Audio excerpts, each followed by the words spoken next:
Karthik bomb పేలుడులో ముక్కలు ముక్కలైపోవడంతో కార్తీక్ కార్తీక్ అని అవినాష్ ఏడుస్తూ వెళ్ళబోతూ ఉంటే, వద్దు అవినాష్ రా అంటూ మీనన్ అవినాష్ని లాక్కు వెళ్ళిపోతాడు.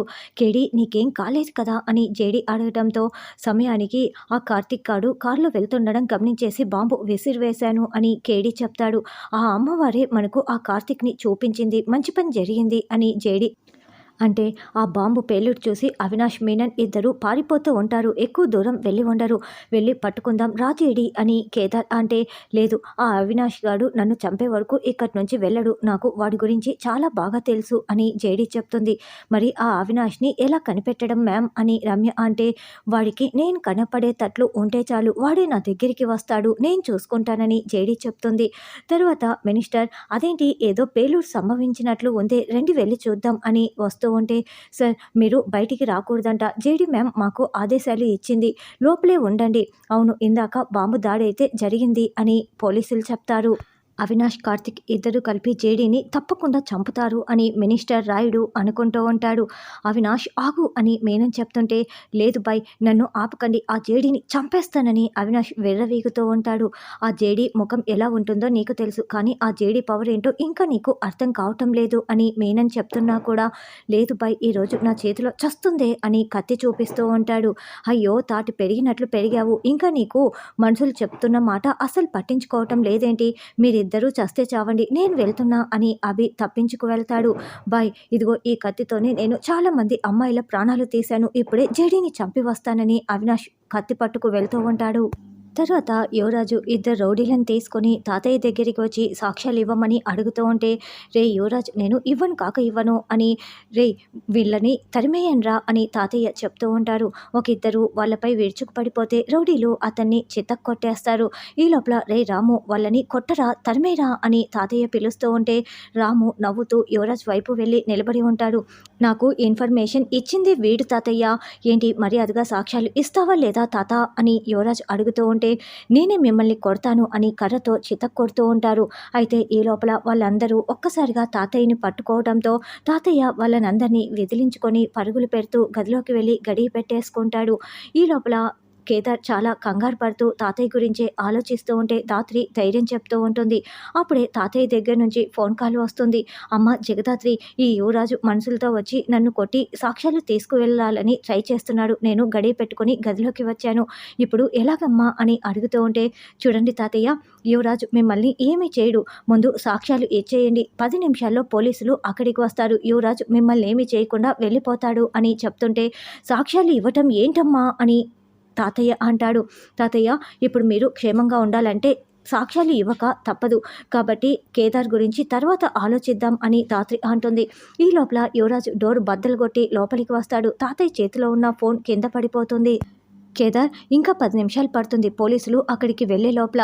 ఈ లోపల యువరాజు సాక్ష్యాలు తీసుకొని వెళ్ళిపోతాడు, తాతయ్యకి మాత్రం ఏమీ కాదు, ధైర్యంగా ఉండు అని ధాత్రి ధైర్యం చెప్తుంది.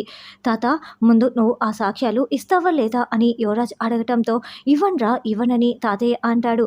అదేంటి నేను నిన్ను కొడుతూ ఉంటాను, ఎక్కడ ఉన్నాయో సాక్ష్యాలు వెతుక్కుంటూ ఉంటాను, ఈ లోపల నువ్వు ఫోన్ చేసి చెప్పేశావు కాబట్టి పోలీసులు ఇక్కడికి వస్తారని అనుకుంటున్నావేమో, ఆ సాక్ష్యాలు ఎక్కడ ఉన్నాయో నాకు తెలియదు అనుకుంటున్నావా అని సుహాసిని ఫోటో దగ్గరికి వెళ్ళి తీసుకుంటూ ఉంటాడు.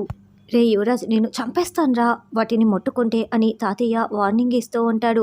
యువరాజు ఆ సాక్ష్యాలను తీసుకొని, ఏంట్రా ముసలోడా, నేను వీటిని ముట్టుకుంటేనే నువ్వు నన్ను చంపేస్తావా, ఇప్పుడు వీటిని కాల్చి బూడిద చేసేస్తానని వాటిని కాల్ చేస్తూ ఉంటాడు. రే యువరాజు ఎందుకురా అలా చేస్తున్నావు, కేదార్ నా మనవడ్రా, నిరూపించుకోవాలిరా, సాక్ష్యాలు కాల్చకురా అని తాతయ్య బతిమలాడుతూ ఉంటాడు. ఈ లోపల వాటికి మంట పెట్టేసి మొత్తం బూడిద చేసేస్తాడు. రే ముసలోడా ఇప్పుడు నేనే నిన్ను చంపేస్తానని కత్తి బయటికి తీస్తాడు. ఈ లోపల పోలీసులు రావడంతో, రే ముసలోడా బ్రతికిపోయావు అంటూ యువరాజు రౌడీలతో అక్కడి నుంచి వెళ్ళిపోతాడు. అయ్యో సాక్ష్యాలు బూడిద పాలైపోయాయే అని తాతయ్య కుప్పకూలి ఏడుస్తూ ఉంటే, సార్ మీకేమీ కాలేదు కదా, వాళ్ళని మేం పట్టుకుంటామని పోలీసులు వచ్చి ధైర్యం చెప్తూ ఉంటారు.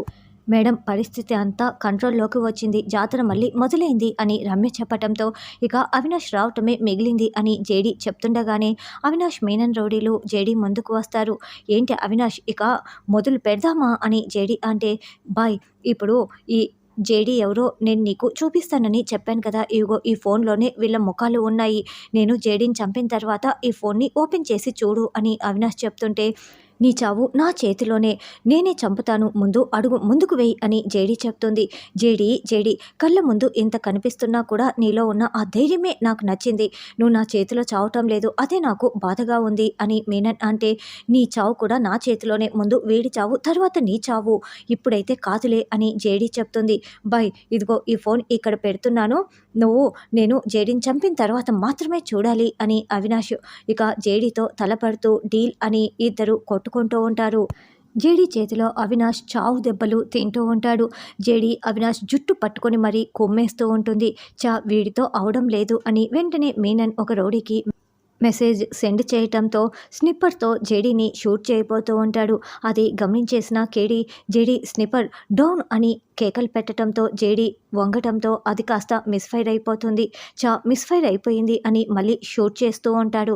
ఏంటి మీనన్, నువ్వు నన్ను నేరుగా తలపడలేక ఇలా చాటుగా స్నిప్పర్తో దాడి చేయిస్తున్నావా అని మళ్ళీ అవినాష్ని జేడీ కుమ్మేస్తూ ఉంటే ఈ లోపల కేదార్ షూట్ చేస్తున్న ఆ రౌడీ దగ్గరికి వెళ్ళి తుపాకీని లాక్కొని వాడిని కుమ్మేస్తూ ఉంటాడు. అవినాష్ ఫోన్ చేతిలోకి తీసుకుని, జేడీ, ఇవాళ కనుక నువ్వు నా చేతిలో చావకపోతే రేపు రౌడీల చేతిలో చచ్చిపోతావు. నువ్వు నీ ఫ్యామిలీ ఒక్కొక్కరుగా రౌడీల చేతిలో చచ్చిపోతారని అవినాష్ పైశాచికంగా నవ్వుతూ ఫోన్ చూసుకుంటూ ఉంటే జేడీ మళ్ళీ అవినాష్ని చావగొడుతూ ఉంటుంది. ఇప్పుడే నీ ఫోటోల్ని సెండ్ చేస్తాను, బాయ్, చూసుకో అని అవినాష్ ఫోన్ చేతిలోకి తీసుకోగానే జేడీ మళ్ళీ చావు కొడుతూ ఉంటుంది. పంపిస్తావా అంటూ కొడుతూ ఉండటంతో ఫోన్ కాస్త కింద పడిపోతుంది. ఈ లోపల అవినాష్ జేడీని ఒక దెబ్బ వేయటంతో ముఖానికి ఉన్న మాస్క్ ఊడిపోతుంది. అప్పుడే అక్కడ ఉన్న పసుపు కుంకాలు మొత్తం కూడా జేడీ ముఖంపై పడిపోతాయి. జేడీ, కమాన్, ముఖం చూపించు అని మీనన్ అరుస్తూ ఉంటాడు. అప్పుడే జేడీ త్రిశూలం పట్టుకొని అమ్మవారిలా రూపం చూపించటంతో అవినాష్, మీనన్ అందరూ షాకింగ్గా చూస్తూ ఉంటారు. ఇక ఒక్కసారిగా త్రిశూలంతో విరుచుకు పడిపోతుంది. ఇది నువ్వు ఎంతోమంది అమ్మాయిల ప్రాణాలు తీసినందుకు, ఎంతోమంది అమ్మాయిలను మానభంగం చేసినందుకు అని, ఇది సుమచావుకి న్యాయం జరగటం కోసం అని రకరకాలుగా చెప్తూ త్రిశూలాన్ని కాళ్ళ మీద చేతుల మీద పొడుస్తూ ఉంటుంది. చివరగా గుండెల్లో దించేస్తుంది. అలా అవినాష్ ప్రాణాలు అమ్మోరి రూపంలో జేడీ తీసేయటంతో మీనన్ షాకింగ్గా చూస్తూ ఉంటాడు. బై, ఇప్పుడు మనం పారిపోతేనే మనం ప్రాణాలతో ఉండగలం అంటూ అభి మీనన్ని లాక్కు వెళ్ళిపోతాడు.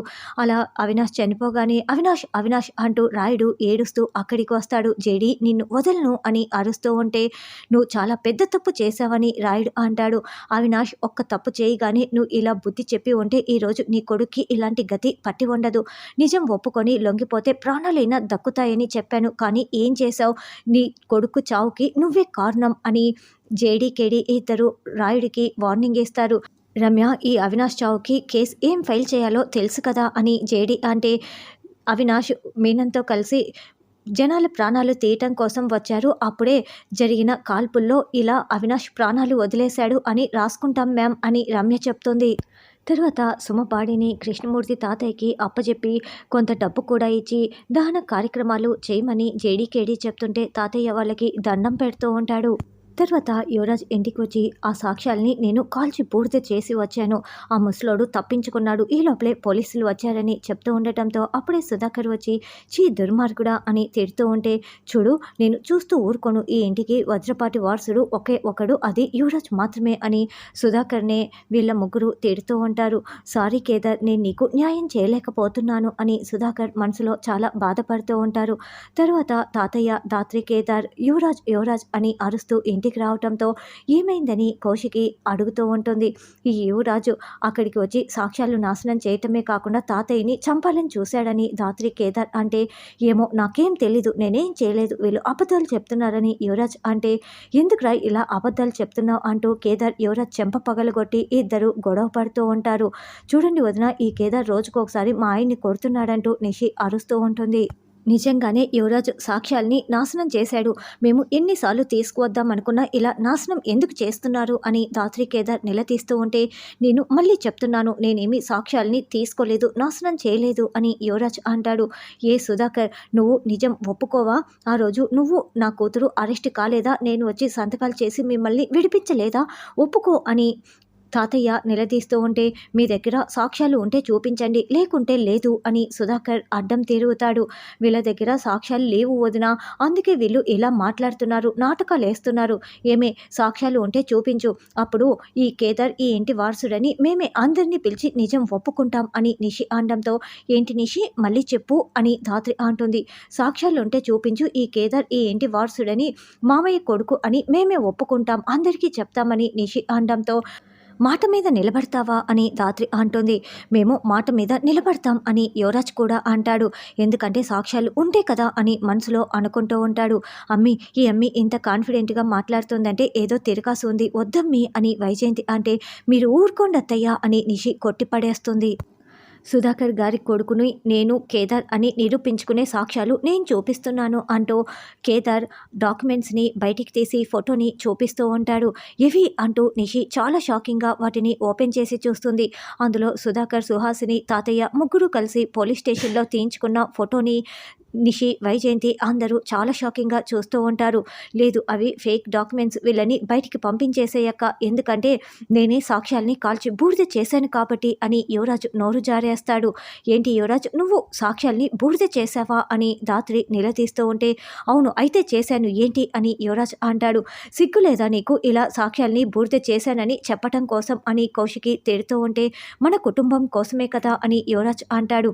నువ్వు కాల్చి బూడిద చేసింది ఫేక్ డాక్యుమెంట్స్, ఇవే అసలైన డాక్యుమెంట్స్ అని ధాత్రి ట్విస్ట్ ఇస్తుంది. ఏంటి యువరాజు, నీకేనా తెలివి ఉండేది? నీ మనిషి ఇన్ఫార్మర్గా మా మధ్య ఒకరు తిరుగుతున్నారని నేను ఆ మాత్రం కనిపెట్టలేదనుకున్నావా? అందుకే అక్కడ ఫేక్ డాక్యుమెంట్స్ పెట్టి ఒరిజినల్ డాక్యుమెంట్స్ వేరొక చోట దాచిపెట్టాను అని ధాత్రి చెప్తుంది. యువరాజ్ మనిషి మనలో ఉన్నాడని ధాత్రికి ముందే డౌట్ వచ్చింది తాతయ్య, అందుకే ధాత్రి ఇలా చేసింది అని కేదార్ చెప్పడంతో ఇక తాతయ్య చాలా సంతోషపడుతూ ఉంటాడు. వీడియో నచ్చినట్లయితే లైక్ చేసి సబ్స్క్రైబ్ చేయండి.